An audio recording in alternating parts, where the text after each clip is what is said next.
Trabalham com produto e beleza, né? A gente ficou em pandemia.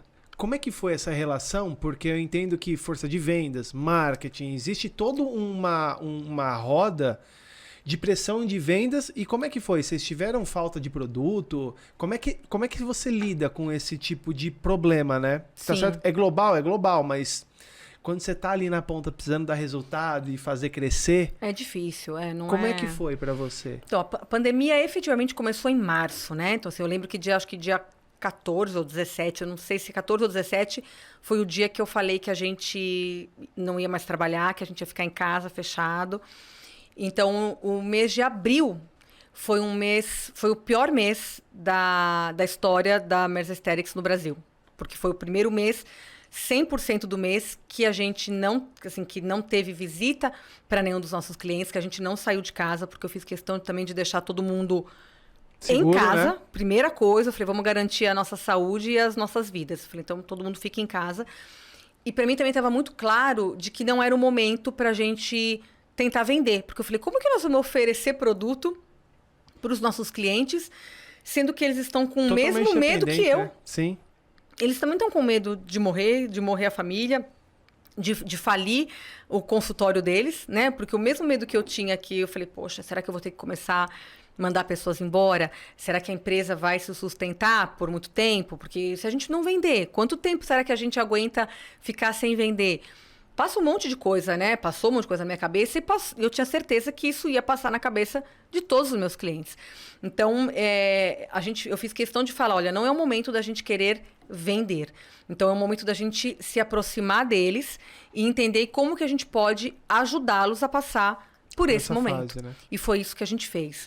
E a gente fez de uma maneira muito, muito boa, muito, muito humana e que nos aproximou ainda mais dos nossos parceiros e fez com que a gente atraísse e crescesse ainda mais.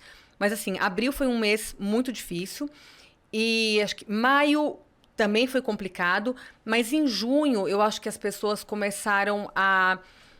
Porque, assim, como foi um momento muito difícil, muito questionador para todos nós, todo mundo começou a questionar o que realmente era importante na nossa vida, né? Então, acho que começou aí um reflexo muito profundo nosso de o que é importante para a gente. A gente precisa cuidar do quê? Né? Então, acho que esse contexto de que a vida é importante, de que eu sou importante para mim, que eu tenho que me cuidar, né? Então, vou dar o meu exemplo. Então, nesse começo de pandemia, eu dei uma surtada, porque eu estava com muito medo, muita responsabilidade, e eu tive que procurar ajuda de uma profissional que falasse, olha, me ajuda porque eu não estou conseguindo sozinha.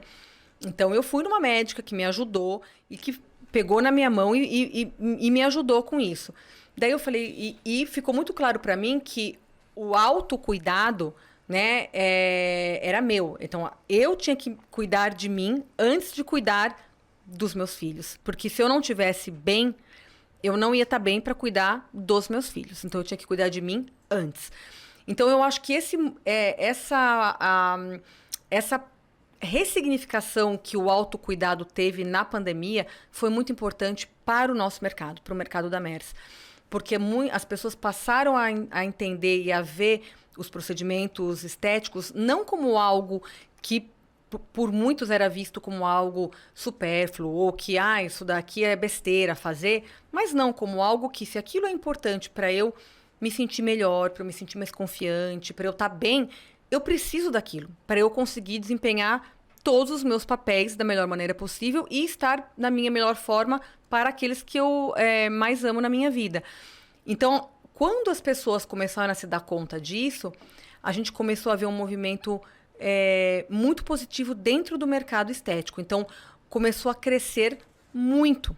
Então, a gente teve um boom positivo dentro do mercado estético. Então, a Merz teve um crescimento gigante.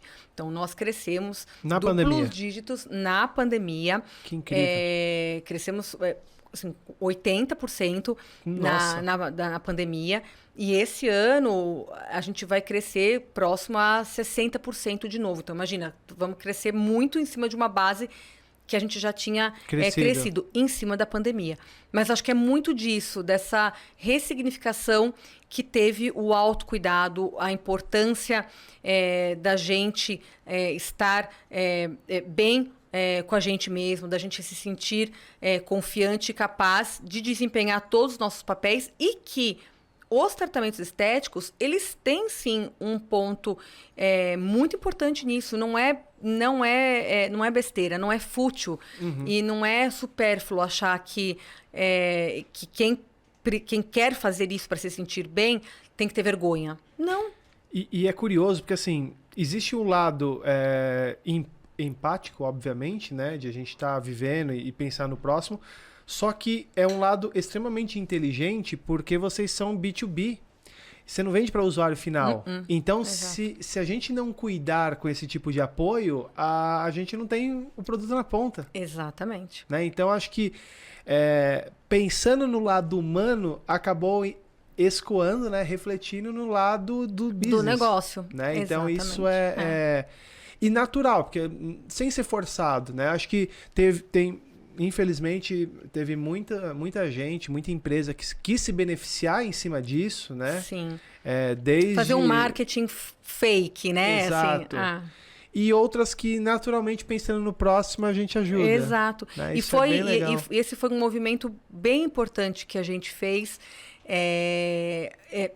E bem genuíno mesmo, porque a gente despertou também muito para causas sociais e assim, e não também para fazer por fazer, né? Porque o que eu também prezei muito, que eu falei, gente, não é simplesmente doar o dinheiro. Eu falei, vamos lá, vamos entender. Vocês doaram então, também? A gente doou, então assim, a gente doou dinheiro, a gente doou cesta, a gente doou material, a gente doou muita coisa. E a gente a gente doou o nosso tempo também, que para mim acho que é o mais valioso. O mais valioso e é o que construiu vínculos muito importantes para mim e para muitas pessoas da empresa. Então, assim, a gente foi em instituições, né? Então, assim, a gente foi lá, a gente viu a realidade das pessoas, a gente foi pintar a parede de algumas comunidades, pintar o chão de outras. Você também? Eu também. Olha que coisa louca, né? E Porque foi muito legal. Enquanto uns têm a visão de você, né, um CEO ser distante, mal passa pela cabeça que tá ali pintando parede, né? E assim, a gente foi numa comunidade em Paraisópolis. E que eu conheci lá um rapaz que que é o líder da comunidade, que faz um trabalho lindo de iniciação musical com as crianças. E que eu falo com ele, assim, muito agora pelo WhatsApp, pelo Instagram. Então, assim, você vê que ele curte. Então, assim, eu posto coisas da empresa, tal, ele curte, ele manda recados. E você vê que não é uma coisa... fake dele, ele é pra Giovana, não é pra Silvana, não né? Exatamente, é pra mim. Sim. Então, assim, isso pra mim, eu falo, gente, que delícia, ele me escrevendo e falando que legal que é isso, ou me mandando parabéns no Dia Internacional das Mulheres. E é exatamente isso que você falou, não é pra CEO da Mers, é pra Giovana. Então, assim, a gente vê que... E isso aconteceu não só comigo, com várias outras pessoas da empresa que despertaram mais. Então, eu achei que isso foi muito positivo para a gente também. E claro, óbvio, eu acho que eu sempre falei isso muito forte na Mers. A pandemia ainda está aqui, ainda é muito triste, muita gente perdeu entes queridos e amigos, tal. Mas eu falei, vamos tentar olhar o copo meio cheio, tentar ver o que isso trouxe de bom, porque não é sempre que é só coisa, aliás, não é sempre não, nunca é só coisa ruim que vem. Sim. Né? Então, assim, sempre tem alguma coisa boa. E acho que essa pandemia, ela trouxe isso muito forte para a gente da Mers, para a empresa, mas mais do que para a empresa, para muita gente de lá de dentro. Assim, despertou um olhar muito humano e empático que às vezes estava dormindo lá, tal, e que isso veio com uma força muito importante. Se cada um fizer um pouquinho, né, que Exato. assim, muitas pessoas não têm como fazer uma doação de dinheiro, de cesta, mas é o que você falou. Só de você dar a escuta, só de você ajudar por menor que seja, ouvir, já é uma ação gigantesca. Que tem um né? reflexo gigante, seja nas crianças, ou nos adolescentes, ou nos adultos que estão se beneficiando dessa ação, né? Sim. E isso foi muito legal, porque é exatamente isso, não parou na doação PJ da MERS. As pessoas se mobilizaram e em diferentes grupos continuam fazendo o bem para diferentes instituições. Então, isso foi... Você fala, gente... E coisa que eu vejo, sei lá, que uma pessoa postou algo que foi fazer em tal comunidade. Porque partiu da ação que a MERS fez, mas depois aquela pessoa continuou fazendo. Então, o pessoal acha que é para fazer... Para cumprir protocolo, né? Não é, e não né? é. Então, assim, ok, a MERS, a gente tem 140 pessoas. Não são as 140 que estão fazendo, Claro. mas não tem problema. Que sejam 20. Tem 20 fazendo, que não tinha Sim. ninguém antes. Então, acho que isso foi um avanço super legal que a gente teve.